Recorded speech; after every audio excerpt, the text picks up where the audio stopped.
재무 엑스파일 전담반 두 분 나오셨어요. 스칼렛 멀더 안녕하세요. 안녕하세요.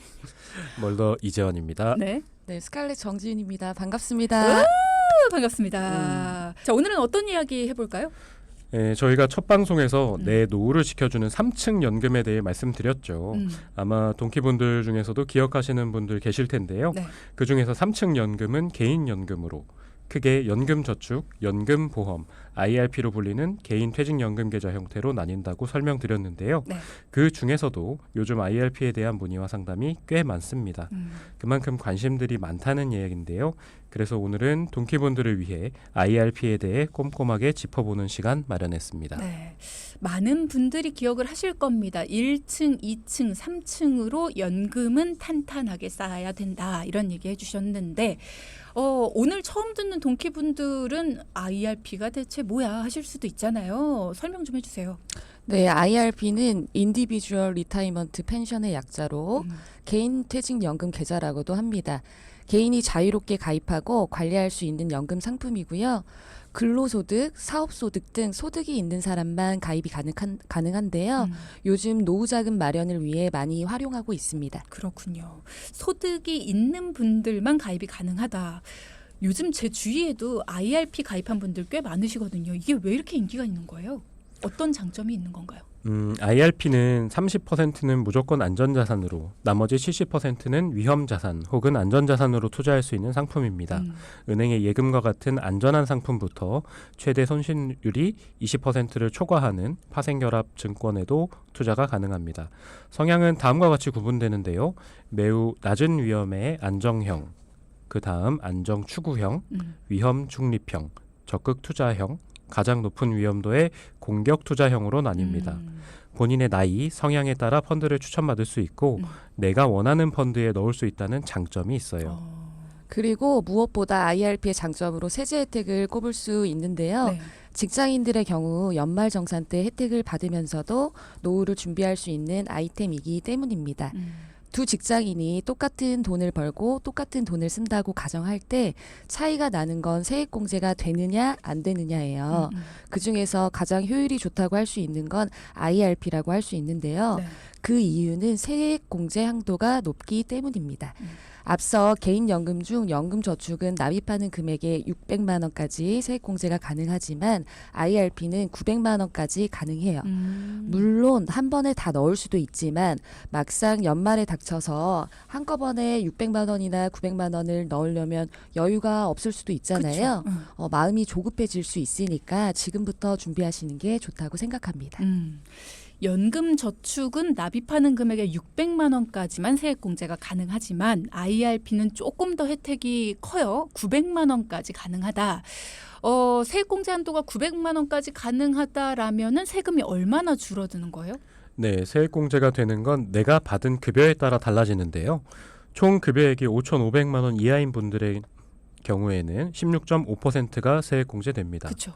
900만 원 한도로 다 넣었다고 한다면 16.5%, 그러니까 145만 8천 원이 세액공제가 되고요.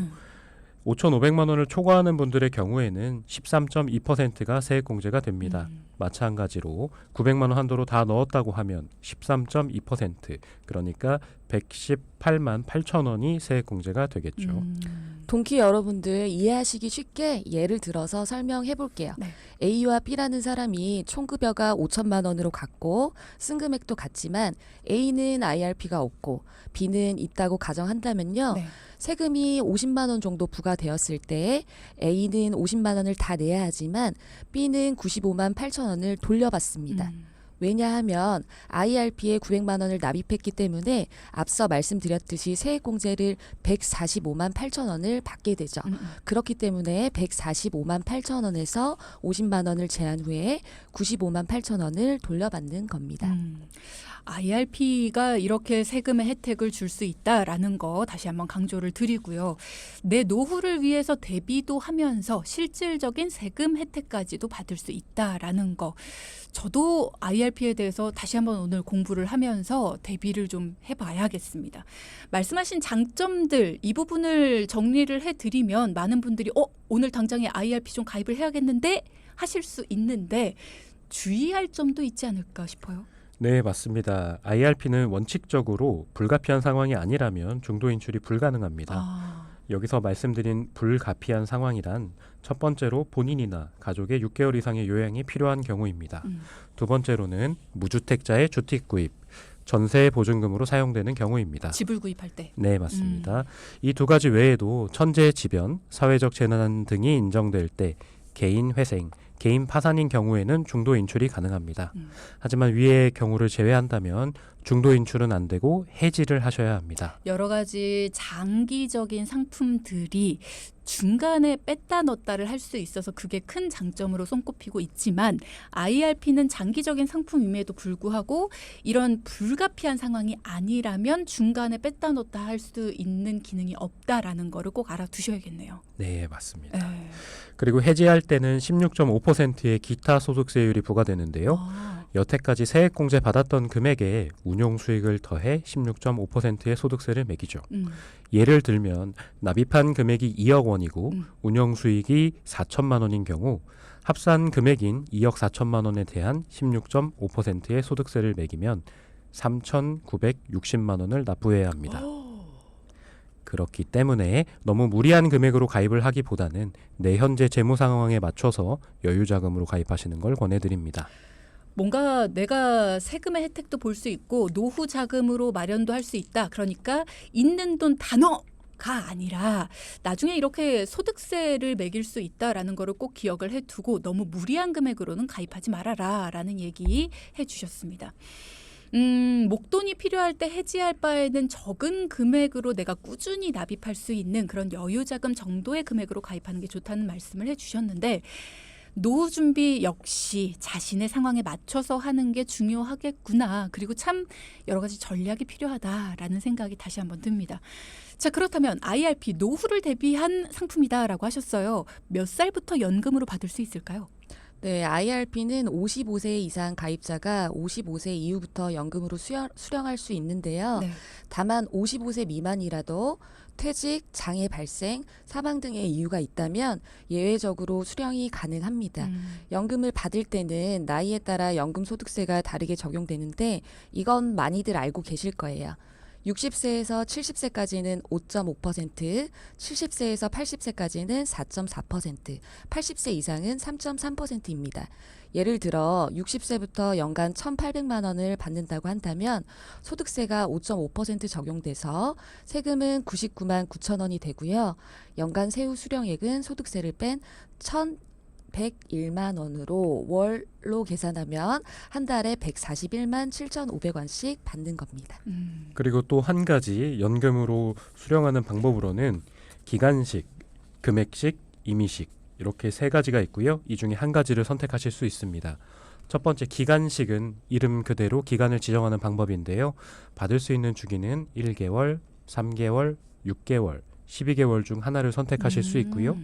기간은 10년에서 40년 사이 혹은 100세 만기 중 하나를 택하셔야 합니다. 두 번째 금액식은 금액을 지정하는 방법인데요. 네. 최소 10만 원부터 가능하고요. 최대 수령은 IRP에 있는 잔고를 기준으로 연금 수령 한도를 평가합니다. 그리고 연금 수령 연차가 11년 차 이상이면 평가하지 않아도 얼마든 인출할 수 있습니다. 마지막 임의식은 자유롭게 인출하는 방법인데요. 필요할 때 내가 원하는 금액을 자유롭게 수령하는 방식이죠. 그런데 주의할 점이 연금 수령액이 연간 1,500만 원을 넘어가게 되면 저렴한 연금소득세 세율을 적용받지 못하고요. 16.5%의 분리과세 혹은 종합과세를 선택해야 하니까요. 사적연금은 1,500만 원을 넘기지 않게 수령하시는 걸 권해드립니다. 네, 이 부분도 별표를 쳐놓는 게 필요합니다. 지금 여러 가지 사적연금을 좀 가지고 계신 분들 같은 경우에는 1,500만 원을 넘지 않게 수령하는 게 필요하다라는 거, 그렇지 않으면 분리과세 혹은 종합과세를 선택하셔야 된다라는 것도 꼭 명심해 두셔야 됩니다. 수령 방식도 여러 가지로 나뉘게 되는데요. IRP의 경우 연금 수령 기간에 따라서 세금 부담이 줄어든다고 들었거든요. 이 말이 맞는 말인가요? 네, 맞습니다. 오래 받을수록 세금 부담이 줄어드는데요. 주디는 혹시 세금을 5% 내시겠어요? 아니면 3.5%만 내시겠어요?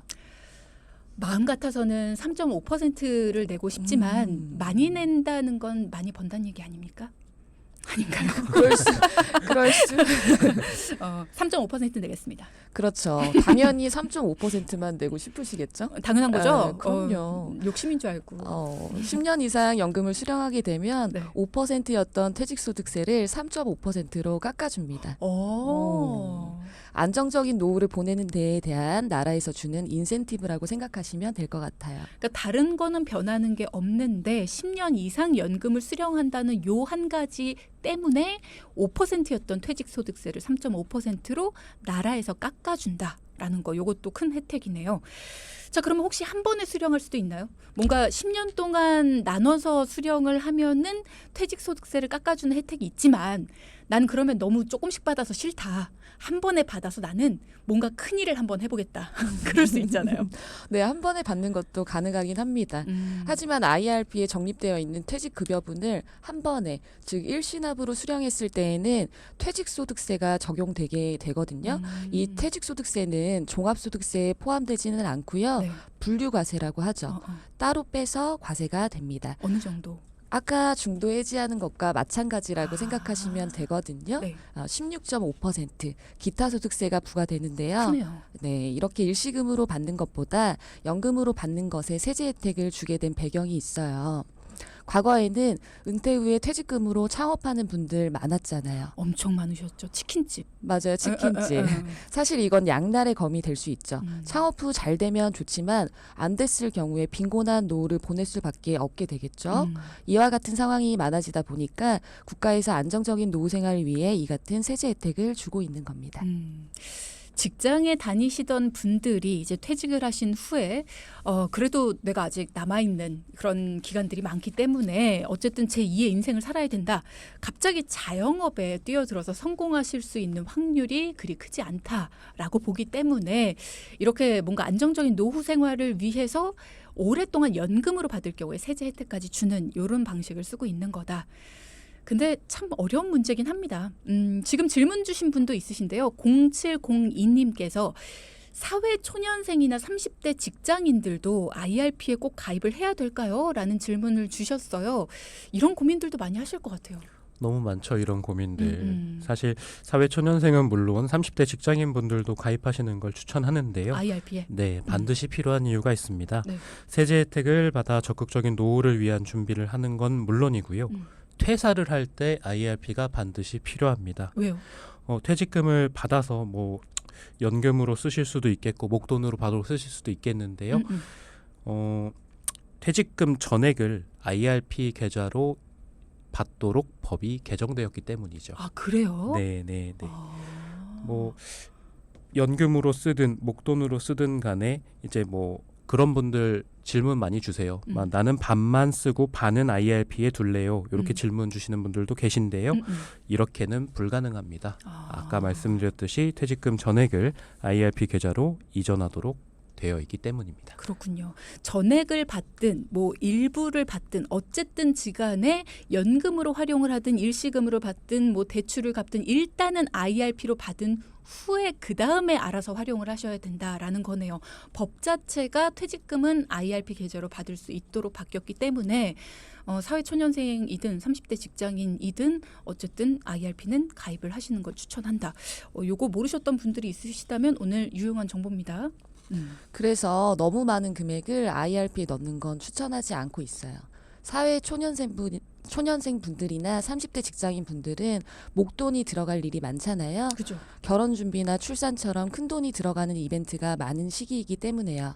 이럴 때 중도 인출이 쉽지 않은 IRP에 너무 많은 금액을 투입한다면 세제 공제를 많이 받으려다가 오히려 돈을 뱉어내야 하는 배보다 배꼽이 큰 상황이 올 수도 있습니다. IRP를 만드는 건 필요하지만 너무 큰 금액을 두는 건 필요하지 않다. 주의해야겠습니다. 근데 살다 보면 우리가 진짜 피치 못할 사정으로 우리 다 알잖아요. 목돈 필요한 경우들이 생깁니다. 뭐 집을 사든 차를 사든 아니면 뭐 어떤 사정이 생기든 이럴 때 IRP 많이들 깨더라고요. 제 주변에 보면. 근데 깰 때 깨더라도 정리할 때 하더라도 리스크를 조금이라도 좀 줄일 수 있는 방법은 없을까요? 네, 퇴직금용 IRP 계좌와 세제 혜택을 받을 목적의 IRP 계좌를 각각 만들어 별도로 관리하는 방법이 있겠습니다. 두 개를 만들라고요? 그렇죠. 한 IRP 계좌에 모든 돈이 묶여 있다면 다음과 같은 상황이 발생할 수 있는데요. 예를 들어 내가 필요한 돈은 1,000만 원이면 되는데 5천만 원이 들어가 있는 IRP 계좌를 다 해지해야 하죠. 이런 부분을 미연에 방지하기 위해 IRP 계좌를 여러 개 만들어 두는 것도 한 방법이 될 수 있겠습니다. 다만 IRP는 금융사별로 하나씩만 만들 수 있으니 참고해 주세요. 네. 여러 개를 만들든 하나를 만들든 어쨌든 내가 손해 보는 금액은 없죠. 평소에 이렇게 이자 받거나 이 뭐 세액 공제 받거나 할 때. 그렇죠. 자, 무엇보다 IRP의 경우 중도 인출이 되지 않고 중간에 만약에 내가 목돈이 필요하다. 내가 지금 목돈을 쓸 수 있는 곳이 IRP밖에 없다라고 할 때는 무조건 정리를 하는 방법밖에 없다라는 점을 여러분도 반드시 기억을 해 두셔야겠고, 내가 만약에 이 목돈을 모으는 곳이 IRP밖에 없다라고 한다면 2가지 정도의 IRP 계좌를 만들어서 별도로 관리를 하고, 하나는 무조건 가져가고 하나는 혹시 모르는 중간에 해지를 하게 될지도 모르는 계좌로 이렇게 나눠서 관리를 하는 게 필요하겠다라는 이야기를 해 주셨습니다. 자, 오늘 방송 들으시면서 IRP에 대해서 더 궁금한 점이 생기셨거나 아니면 내 포트폴리오도 한번 점검을 받아봐야겠다, 재무 관리가 필요하다 하시는 분들, 전문가의 도움이 반드시 필요하다 하시는 분들은 오늘도 가능합니다. 재무 전문가의 도움 필요하신 분들 샵 0999 단문 50원 장문 100원의 유료 문자 창으로 전문가 도움 필요하다는 말씀만 주시면 됩니다. 지금 질문 주신 분이 있으시거든요. IRP는 어느 기관에 가입을 해야 될까요? 라는 질문을 주셨어요. 이분의 이야기 답변 좀 부탁드릴게요. IRP는 사실 뭐 증권사, 보험사, 그리고 은행 이렇게 3가지에서 다 개설이 가능한데요. 뭐 성향에 따라서 좀 선택을 하시는 게 제일 좋은 것 같아요. 성향에 따라서라는 건 장단점이 있어요? 네, 장단점이 좀 있을 수가 있는데요. 이제 뭐 보험사나 은행의 경우에는 사실 좀 제한되는 투자 방식이 좀 있을 것 같고요. 그리고 증권사의 경우에는 뭐 다소 공격적인 성향의 펀드도 있고 이렇기 때문에 내 성향이 어떤지를 한번 좀 파악해 보시고 선택을 하시는 게 좋을 것 같습니다. 자, 일단은 지금 질문 주신 우리 2654님께서는 내 성향도 성향이고 이 돈이 언제까지 관리가 필요하고 또 언제까지는 내가 건들지 않고 쓸 수 있고 정말 내 노후 자금을 위해서 나는 이 돈을 반드시 쭉 유지할 수 있다. 뭐 이런 정도의 이야기들도 쭉 해보시면서 전문가와 함께 내 자산 관리, 재무 관리에 대한 이야기를 충분히 상담해 보시면 좋을 것 같습니다. 이번에는 두 분을 만나서 고민이 있습니다. 저희 집 재무 상황을 점검 좀 해주세요 라면서 찾아오신 분의 이야기를 들어볼 차례입니다. 이분은 어떤 고민이 있어서 두 분을 찾아오셨고 또 두 분은 어떻게 솔루션을 주셨는지 여러분도 궁금하시죠? 자, 어떤 사연인지부터 자세히 들어보죠. 안녕하세요. 저는 서울에서 혼자 살고 있는 30대 중반입니다. 얼마 전까지 회사를 다니다가 퇴사를 하게 되었습니다. 퇴직금을 받았는데 IRP 계좌를 꼭 만들어야 한다고 하더라고요. 처음에는 퇴직금을 받아서 쓸 생각만 하고 있었는데 세금이 생각보다 많아 그냥 IRP에 놔둘지 어쩔지 고민만 하고 있습니다. 저희 세대는 국민연금을 못 받을 수 있다는 이야기도 듣고 해서 이렇게 된 김에 노후 대비를 위해 퇴직금을 활용하고 싶은데 어떤 방법들이 있는지 잘 모르겠습니다. 도와주실 수 있을까요?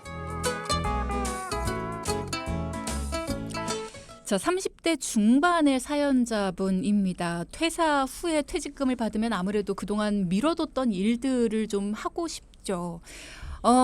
그리고 또 뭔가 이렇게 밀려왔던 일들, 뭐 대출금을 갚는다든가, 뭐 아니면 여러 가지 못했던 일들, 뭐 이런 것들도 좀 하고 싶기도 하고요. 하지만 현실적으로는 세금 문제, 또 앞으로의 미래를 생각한다면 그런 것들을 하기에는 조금 어려운 것도 현실입니다. 아마도 사연자분과 같은 고민을 하는 분들도 많으실 것 같고요. 그리고 또 국민연금 못 받을 수도 있다는 얘기도 있던데 이런 고민들도 30대 분들 참 많이 하시거든요. 자, 두 분은 만나서 어떤 이야기를 어떻게 해주셨는지 궁금합니다. 어떻게 도움 주셨습니까? 네, 우선 사연자분의 퇴직금에 대한 부분을 살펴보기 위해서 상황을 한번 살펴봤는데요. 네. 상담을 해보니 결혼에 대한 계획은 없으시고 당장 집을 사거나 차를 바꾸는 등 목돈이 들어갈 일은 없으시더라고요. 그래서 그럼 어디에 사용하실 생각이냐 여쭤봤더니 네. 그냥 막연히 쓰고 싶었다라고만 하셨어요. 돈을 좀 쓰고 싶은 거죠. 그쵸. 그동안은 편안히 못 썼으니까. 그래서 특정하게 쓰실 데가 없다면 IRP 계좌로 퇴직금을 받으신 후 투자를 해보시는 건 어떤지 제안을 드렸습니다. 기존에 주식이나 펀드를 해보셨던 적이 있지만 이익을 보지도 손해를 보지도 않아서 이번 기회에 제대로 투자 경험을 쌓아보자고 말씀드렸거든요. 그랬더니 흔쾌히 그렇게 한번 해보자라고 하시더라고요. 뭔가 투자를 해보자라고 하니까 가슴이 두근두근 하셨을 것 같아요, 이분도. 저희가 나이 성향에 따라 투자 방법이 달라야 한다고 말씀드리잖아요. 사연자분은 다소 중립적인 성향을 가지고 계셨어요. 30%는 어차피 안전자산에 들어가야만 하니 나머지 70%는 주식 혼합형 펀드를 제안드렸습니다. 주식 혼합형 펀드는 주식과 채권을 일정한 비율로 나눌 수 있고요. 또 펀드 매니저가 이 비율을 시장 상황에 맞춰 조정합니다. 쉽게 말씀드리면 개인이 타이밍을 맞추지 않아도 자동적으로 주식을 저렴할 때 사고 비쌀 때 팔 수 있습니다. 물론 혼합형인 만큼 100% 주식형만큼 올라가지는 않고요. 100% 채권형만큼 안전하지는 않지만요. 중립적인 성향의 분들은 혼합형 펀드에 대한 관심을 가져보시는 것도 좋습니다. 저요. 딱이에요? 저요. 일단은 제가 관리하지 않고 제가 타이밍을 맞추지 않아도 자동적으로 주식이 저렴할 때 사고 비쌀 때 팔 수 있다. 이 부분이 굉장히 마음에 드네요. 왜 웃으시죠, 두 분? 아니 근데 사연자분의 성향에 맞춰서 이렇게 솔루션을 주시니까 사연자분도 뭔가 마음이 편안해지셨을 것 같습니다. 앞서 사연에서 노후 대비도 하고 싶다라는 얘기를 하셨는데 이분의 노후도 어떻게 준비를 해주셨을까요? 네, 먼저 사연자분의 국민연금 예상액을 월급을 기반으로 계산해 보니 월 90만 원 가량 되었습니다. 적진 않네요. 그렇죠. 이미 알고 계신 동기분들도 계실 텐데요. 내가 노후에 받게 될 국민연금을 미리 확인해 보려면 국민연금공단 홈페이지에서 조회를 하실 수 있고요. 모바일 앱 내 곁에 국민연금을 통해서도 예상 연금액을 확인할 수 있습니다. 네. 두 번째로 사연자분의 퇴직연금을 계산해 봤는데요.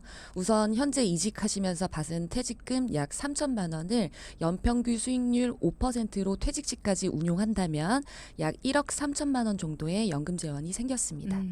이직하신 회사는 DC형, 확정기여형 퇴직연금을 채택하는 회사였는데요. 약 28년 뒤에 퇴직하신다는 가정으로 퇴직연금을 계산해 보니 퇴직연금이 약 3억 1천만 원 정도가 되었고요. IRP와 DC형 퇴직연금을 연금화해 보니 한 달에 약 140만 원 정도가 연금으로 수령 가능하게 되었습니다. 한 달에 140만 원이면 적은 거 아니야? 이러실 수 있는데 퇴직연금만입니다. 지금 일단은 다른 연금들 빼고 퇴직연금만 140만 원 정도가 이제 연금으로 나오게 됐다. 부럽다. 전 퇴직연금 없어서. 아, 부럽다. 근데 두 분은 이런 얘기 듣고 나면은 참 신기한 게 어떻게 그렇게 계산을 하시는지 신기해요. 이렇게 뭐 DC형이고 몇 년 뒤에 퇴직을 하신다라고 계산을 해보면은 이때는 예상연금액이 이만큼입니다. 이런 거를 내가 계산을 하려면 못 하잖아요. 쉽지 않죠. 표정 봐. 계산기가 있잖아요.